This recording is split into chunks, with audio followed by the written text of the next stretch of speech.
Don't you forget you're special. Don't you forget you're special. We were all born different, even those that look alike, even twins have differences and can be identified. Hi, welcome to the Ava Show. I'm your host, Davina Duthard, and I'm accompanied by my beautiful co-hosts, Samantha Bowie, Kendra Shoemaker, Deanna Colbert. Today we're going to be talking to a two-time Olympian and a actor and a producer of a great show on Aspire called Cut to It. When we get back from break, we will meet Mr. Jaime Nieto. And DJ X-Ray, take us a break. I know you just trying to be the best you can make it too. I swear it's all in your mental. All you gotta do is just know that you're special. Come on. Life will always test you, turn you to the best you. Don't know what you've been through. Friend who is someone you can vent to. What feels Welcome back. DJ X-Ray, thank you for keeping the grooves moving over there. Jamie, tell us, two-time Olympic champion? Yeah. My God, tell me, that's being an athlete enough is an amazing feat, but Olympic champion? Tell us how your journey began. Yeah, so I started in high school. Actually, it was kind of a late bloomer. I was 16 years old when I first started. And in my junior year in high school, I wanted to play basketball, but I had a bad grade in geometry. And so most of us did. Yeah, right. So if you have a bad grade, you know, a D or lower or whatever, the basketball coach wouldn't let you on the team. So I wasn't able to play basketball that year, and so I was like, man, I really want to do a sport, but I wasn't sure what to do. And so a friend of mine, his name is Calvin Bates, he came to me, he said, hey, why don't you do track and field? And I was like, nah, I don't like running. And he said, well, no, you can do the high jump and work on your jumping ability, so next year for basketball, you can come back and you'll be dunking on everybody. And I was like, okay, that sounds like a good idea. And I went out and started trying it, and I loved the challenge of it and just had a blast with it. It was so fun. That's cool. Yeah, and it was just like one of those things where it was like, oh, okay, I jumped this high, let's see if I can jump this high. Let's see if and then it was like, oh, my goal was to just jump over my head because I was the height I am now. So I'm 6'4" and a half, so I was like, if I could jump over 6'4", that'd be cool. I could at least say I jumped over my head, you know? and I was able to do that year, so that was how it started. That's cool. So your two medals are in? So I won the Olympic trials in 2004 and 2012. Oh, in nice. 2004, the Olympic trials was in Sacramento, my hometown, which was like the highlight of my career, you know, to be able to, you know, make an Olympic team in front of your friends and family and stuff like that. That was a blast. And then 2012 was in Eugene, Oregon. So a lot of the nationals nowadays are in Eugene, Oregon. And That's so, yeah, I cool. went to 2 Olympic Games. Then 2004 was Athens, and I placed 4th. So it was the top 4 in the world. Yeah, actually, you kind of say I was second because second, third, and fourth, we all jumped the same height. So first place had jumped 7'8" and 3/4, and then second place jumped 7'8", third place jumped 7'8", and I was 4th at 7'8". How do they rank it then if it was the same? Yeah. Right, so you get 3 attempts at each height. Oh. Okay, and so they cleared 7'8" on their first attempt, and I cleared on my second attempt. Oh. So that's how I still think that counts. You were definitely second. No, right?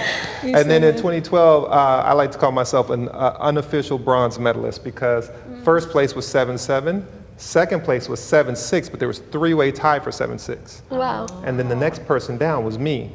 So the way they kind of do it is like second place, third place, and fourth place because there was 3 people that tied for second. Yeah. And then the next person down, which was me. So officially I'm 5th, unofficially I'm a bronze. That's still really impressive. All right, because if you go first and then second, who's next? It doesn't go 1, 2, 5. It goes 1, 2, 3, right? So tell me, what was your inspiration to get to the Olympics? Because, you know, that's like a really big goal, right? Yeah. I mean, anyone to say, I want to be, I mean, just, yeah, it's a big goal. The amount of What training inspired that you? Yeah. Yeah, exactly. Yeah, so I grew up in a single parent household, and me and my mom, we moved around a lot in Sacramento, and I think at a time when I was in junior high school, I probably went to like 5 or 6 different junior high schools. Oh, We just kind wow. of moved around a lot. We roommating and stuff like that. So when I first started, I didn't realize this once I kind of started, you know, developing this talent that I had. After I got to Eastern Michigan University, my college, I got a scholarship to go to. I started finally jumping really, really well and becoming an All-American and stuff like that. And I did this interview with this college news reporter, and he said, he asked me, he said, you know, what inspires you? You know, like, why do you keep doing this? Kind of the same question you asked me. And I thought about it, and I know a lot of the times people are like, oh, I just hate to lose. I'm extremely competitive. And I didn't want to give them that answer. So I was like thinking, I don't like to lose either, and I like to be competitive too. But so I started thinking about it. I was like, let me go deep and really think, why do I do this? And it hit me. I do this so me and my mom could have a better life. Right, oh yeah. And that's when it dawned on me. This is my why, of why I'm competing, why I'm trying to be the best I can be. That's your purpose. Yeah, that was my purpose. Yeah. That's So amazing. your wife is an athlete as well, a two-time Olympian. Yeah, she went to the Olympics for Jamaica in the 400 hurdles. Oh man, you guys got a fantastic household here. We have two don't go beautiful over there babies. competing with you guys, right? And you have 2 kids as well. 2 beautiful babies. Are they into sports? You have them in sports? They're athletic, you know. We bring them to the track every once in a while, you know, and they run around. Like sometimes I'll take a lap around, just kind of work on rehab and just getting back up and stuff. And my son, the 5-year-old, he almost like did a mile before I finished one lap. He like literally was running circles around me. Good. You had a question? Yeah, you do coaching now. A little bit of coaching. Yeah, at UCLA, right? No, I when I first retired in 2013, I was pursuing acting, writing, and producing. And you know, as we know, the entertainment industry doesn't just take off right away. So my side job was coaching. So I was volunteer coaching at UCLA in 2014. And then in 2015, I got a job at USC and was actually working there. And then decided that, you know, college coaching wasn't really for me, but I did have like some post-collegiate athletes that I was working with that were trying to make it to the Olympics and stuff. And so 2016, I kind of ventured out on my own. And I was still training with them. I wasn't competing anymore, but I liked to stay fit. And that's when my accident happened in 2016. What happened, if you don't mind us asking? Yeah, of course. So as we were training, we warmed up and everything, and then usually after my competitions, I would do a somersault, you know, just to celebrate. I was a showman. And so we pull off to the side, and we're on like some AstroTurf, and I do a somersault. And I'm like, yeah, okay, great. We're just having a good time. And then I was like, you know, let me try one more and see if I can make it a little cleaner. And so I was sitting there bouncing, I remember, and I dropped down and I pushed up. When I pushed up, my foot slipped. I was like, oh, shoot. And something wasn't right. And as I was going back, my head hit the ground, and then my body kind of toppled over. And I was like, oh, God. And the first thing that I heard was, don't worry, you'll be all right. You just got to go through this. And I was like, what? So I didn't, what does that mean? And so like all these different things started popping up in my head, like my life and people who broke their neck and people who were in wheelchairs and what had happened to me in my life and all these different things. And then one of the athletes kind of came into view, and I couldn't move. I was trying to move, and I said, call 911. I've been hurt real bad. Wow. Yeah. We're going to take a quick break, and we're going to talk a little bit more about your accident and your disability. We'll be right back. More of the Hey, you are special, and don't forget it. Even when everyone neglects to mention how you did for them when they didn't. I know life ain't always fair, but keep living. Cause after you lose it, that's when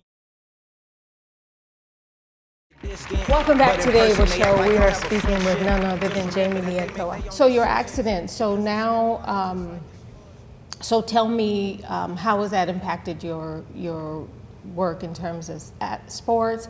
And I'm also curious, maybe this can be within that question, like, are you preparing for anything or participating in any of the LA Games in 28?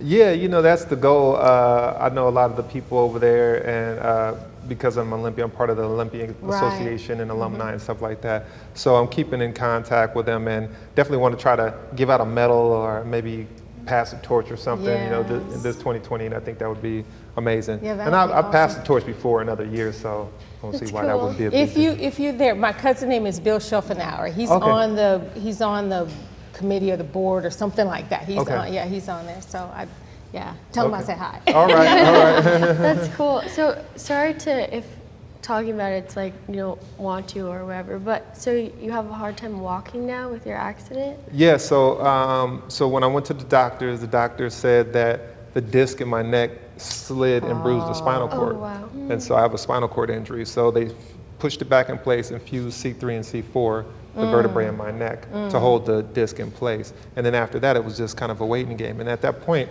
from the chest down, nothing was moving. Wow. My hands, fingers, nothing. And so the doctors said that I'd probably get around 30% functionality back. Wow. And so I was thinking, what does that mean? Like, you know, and they said maybe feeding yourself you might be able to do. And so I'm like, no, God told me I'm gonna get 100% functionality back. That's what I'm saying. You know? And my wife and girlfriend at the time, she said the same thing, you know. And so, you know, it was so important to have such a strong support base, you know, because obviously it was a tough time, a life-changing injury. And so, you know, having that strong support system, she was there with me all the way through, and I had some friends there that, you know, helped support me and helped me try to get back on my feet. And when I got out of the hospital, I think I was in the hospital for about 2 months, I proposed while we were in the hospital, because it made me think, like, we had already been talking about marriage, and she was competing that year, because, like I said, she's a 2-time Olympian as well. And, you know, it was such a tough time that she decided she was gonna retire and just take care of me. Wow. Aw. Yeah. That's a true love That's story. Yeah, and so, you know, so with that, my baby's over there. With that, it just made me think, you know, and realize, like, I was gonna wait till after the Olympics to propose, but I was like, tomorrow's not promised. Like, I just Right. got injured, I could not be here right now. And so I proposed to her in the hospital, and she said, let's wait till we get you back up on your feet. And then once I got out of the hospital, maybe a few months later, and I started rehab and I started getting back up on my feet and using a walker and stuff like that, we ended up looking for rings, and I proposed to her at the That's jewelry so store, sweet. and she said yes. And then the next challenge came. I said, look, I want to walk you down the aisle. And so that was the end of 2016. So we made the date for summer of 2017 to get married. And I said, okay, well, that gives me until then to start being able to try to walk, right? And so at the time, I was barely trying to take 2, maybe 3 steps. And I wasn't like solid, like I was kind of falling on 2 or 3 steps, you know? And over time, you know, like those 3 steps became 6 steps, and those 6 steps became 12 steps. And then I talked to her, and she was like, well, I think it'll take about 150 steps to get out of the church. So I was like, okay, that's my goal. So I started going into this, you know, training mentality, like, okay, that's my Olympics. It's gonna be the walking and I'm gonna get ready Olympics, for the yeah. Olympics, right? And so by the time June came around, we got married in July, but by the time June came around, I had did the 150 steps. That's Oh, that's amazing. fantastic. I really admire your drive and like dedication to Yes. anything. Like, what goes on in your mind where you're like, I have to keep going, or I have to keep pushing no matter what it is in life, whether it's like family or sports. Is there something in your mind that's like, I got this? Yeah, you know, it's bigger than me. I think God is the main motivator, and then, you know, my family now is like #1 on the list. And just to be able to play with my kids and, you know, have fun with them. And you know, I can't do everything I want to do yet with them, but, you know, but I'm able to play with them and have fun with them. I'm not just stationary, you know, like I want to have a better life. I want to be there with them for as long as I can be there with them. So That's amazing. if you live a sedentary lifestyle, you're more likely to die a lot sooner. Right. So, you know, I got to keep moving. I got to keep pushing. If not for me, for them, you know, and then hopefully to prove and show the world that it can be done, you know. Yeah. My wife is also a singer, right? And yeah, she's an amazing singer. And as I was getting better, all these songs were kind of coming to her, right? So she started writing a bunch of songs. And I was like, well, since you weren't able to go after your dreams of being a 3-time Olympian, let me do whatever I can to help you support what you want to do now. And So cool. so we started going to the studio, and she started making these songs, and then I produced a music video for her, and she wrote a song for us called "Through the Good and the Bad." Oh, And we made the music video, and you know, we're sending it out to all our friends. It's on YouTube if you guys want to check it out. yeah. But that got the eye of America's Got Talent. And so America's Got Talent reached out, and then we were able to be on America's Got That's Talent. That's great. And it was an amazing experience to meet Terry Crews and Simon and everybody. And it was a crazy time because it was right before the pandemic happened. So she actually performed with nobody in the studio, which was crazy, other than the judges. Yes. So there's no fans. And so she was able to sing, and she was actually pregnant at the time. She was 4 months pregnant at the time. And they loved her, and they moved her on to the next round. And then the next day, COVID shutdown happened, and everything stopped. Yeah. So we didn't go any further with that, but it was an amazing experience, and you know, it was an awesome opportunity. Fantastic a cool story. Yeah. We're going to take a quick break, and we'll be back with more Jaime Nieto. If you ever get scared, then I'll protect you. When you feel like quitting, I won't let you. I'm saying this because to me you are. Always test you. Welcome back. We are speaking to Jaime Nieto. We were talking about his wife, so we've got to get her back to singing. Right. We got to recreate that experience. So I actually was curious, what got you into the entertainment industry from being in the athletics realm? Yeah, that's a great question. So I guess all my life I kind of wanted to do it. I remember my mom encouraging me to do it. And so I always kind of had in the back of my mind that I was going to, but I was a little afraid to tell people I wanted to do it because I felt like people would discourage me, you know. And so as I was running track, I remember people discouraging me from that, thinking like, you know, you'll never be an Olympian, you're not a great enough athlete, kind of a thing. And then I did, and I became an Olympian. And I was like, well, if I could do that, why can't I do this, you know? So I started thinking more about it, and then in 2008, I missed out on making the Olympic team. So I made the 2004 team and then the 2012 team, so that's a big span. But in 2008, I missed out, and I was in London, and at the time I was dating this girl, and she had made the Olympic team, and so I was just kind of hanging out like, what am I gonna do these couple weeks while the games are going on? And so I decided to take an acting class, and that's when I really kind of like fell in love with acting. That's kind of cool. Yeah, I mean, I had actually already written a script that year, but it was like, it was kind of a culmination. It was like, you know, let me take this acting class, see if I really, really like it, and I did. And then when I got back home, I was living in San Diego at the time, I found a great acting teacher, and I was in that class for probably about 6 years. And that teacher always like encouraged us. He was like, you know, act, write, produce. He was like, take control of your career, you know, because Hollywood might not always see you as you see you, and might not always know what you can do. So if you can write a script that you know you can do, you might be able to sell it and pitch it and make your own movies, you know. So that's what got me into it. Sometimes you got to keep your dreams to yourself, you know, until you do them. It's just a shame that there's so many people who are willing to tell you you can't do something before they tell you you can, like to try. I like to inspire people. So, but speaking of inspire, let's talk about Aspire, your show on Cut to It. I want to keep saying cut it out. That's Cut to It. It's it came out in 2024. 2024, right? Yes. It's a barbershop talk show. I'm not in it, but like I said, I'm producing it. Thank you. And what my partner came to me one day and he said, hey, you know, I want to do this barbershop show. And at the time, LeBron had a show out, and I was like, well, I want to be able to differentiate it from what LeBron is doing. And so I thought, well, who is the best person to really interview these people? And I thought, well, it's got to be the barbers. The barbers do that all day. They sit and cut hair and ask people questions all day. All day, so I had a friend, the shop that I was going to, his name is Garrett Dixon, and talked to him. He's also a comedian. So he's been cutting hair for 30 years, but he's been doing like comedy for 15 or 20. So he was the perfect guy, right? And so we kind of centered the show around him, and I sat and developed it, and we pitched it and worked at it, and it took some time. So that's what I was asking you about, you know, this show. But we shot the first 2 episodes in like 2021, and then it came out 2024. Yes. That's a long time. Yeah. You know? So, you know, 2021 we filmed 2 episodes, and then I think 2023 we filmed another 6 episodes. So that was a total of 8 for the first season, and then it came out 2024. And then we were able to film another 8 episodes this year and last year.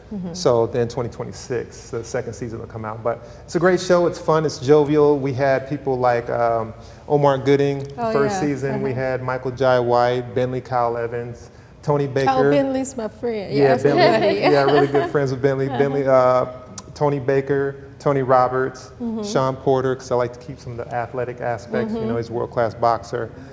Willie Gault, you know, so some great names. And then now season 2 that should come out 2026, we got people like Chris Paul, NBA star. Right, yes. Johnny I Gill. love Chris Paul, yeah.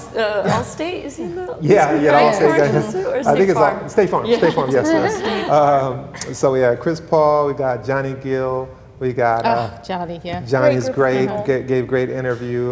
Russell Peters.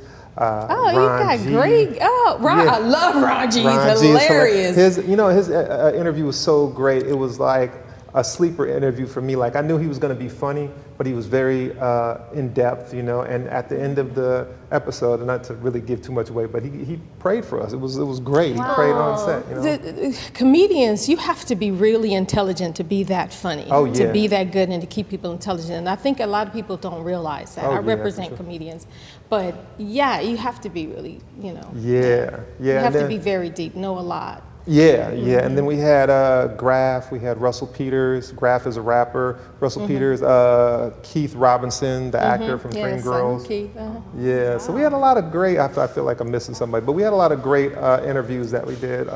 And so, you know, it's one of those things you just got to keep chipping away at it. And What I thought building. was very interesting, your story, and really explaining how long it took for you to, because I think a lot of people expect that when you producing a show or you're putting something together, you've dreamt about it long before it actually comes to fruition. But you also had the COVID, we were coming back from COVID, and everyone was, you know, sort of feeling their way through what can be done and what, you know, so. Yeah. But yeah, congratulations time. on that, because that's a big goal you've accomplished there. Yeah, that's thank you, I cool. appreciate that. Do you like seeing the other side of it? Because you mentioned you're producing this one. Like, because you've done acting and now being on the other side, like, how is that different for you? It's fun, you know, it's a different challenge, you know what I mean? And it's like, you're kind of calling all shots, you know, you're making sure people are here, you know, I had a casting director for first season, but the second season, just because of my relationships, I just casted them. You know, I was like, because I felt like, I was like, here, call this person. I'm giving her the number, and I'm like, here, call this person. I'm like, I could just call this person myself, you know? Like you know what you're looking for. You have that vision for everything in your life. Yeah, so it's a lot of coordinating and managing and budgeting and all that stuff. So it's a different skill set as opposed to acting. So, you know, acting's so much easier. You know, like it's like you just come to set, you do your lines, you make some choices, and you go home. But with producing, it's so many more stages to it. So, but it's fun. Well, tell everyone where they can find you and where they can find the show. I know it's on Aspire. Aspire TV, yes, it's playing now on Aspire TV. You can find me at JaimeNieto.com, my website, and then I'm also at Jaime Nieto on Instagram and Facebook and everywhere else. Thank you for joining us. I appreciate it. Thank you for having me. Your much. story is so much. incredibly inspiring, and I wish you the best of luck in everything you do. Thank you so moving much. forward. Thank Let you, us know yeah. if we can help you. Yeah, in for any way, sure. yeah. And make sure to check me out. I was on Power as well, Raising Canaan. So if you guys That's haven't seen an it. addictive show. Yeah. And then Yeah, it is. I just recently booked a role on Criminal Minds, so that'll come out next beautiful. year. So Awesome. yeah, so keep a lookout for me. Get those numbers up in Hollywood with Yeah. inclusivity. I'm telling you, Yeah, good job. exactly. Absolutely. Thank you. Well, thank you for joining us, and we'll be back next I week. hope you get through. I can be a friend who is someone you can vent to when it feels this world's against you and you forget you're special. Don't you forget you're special. Don't you forget you're special. Don't you forget you're special. Don't you forget you're special. You know some days of life will play the villain right. You know some people might just wanna kill your vibe. When you're looking in the mirror and ain't feeling fly, and your smile don't match what it is you feel inside. Is it pride, something you conceal that you won't say aloud? Listen, I will always be with you just to hear you out. When in doubt, remember we always got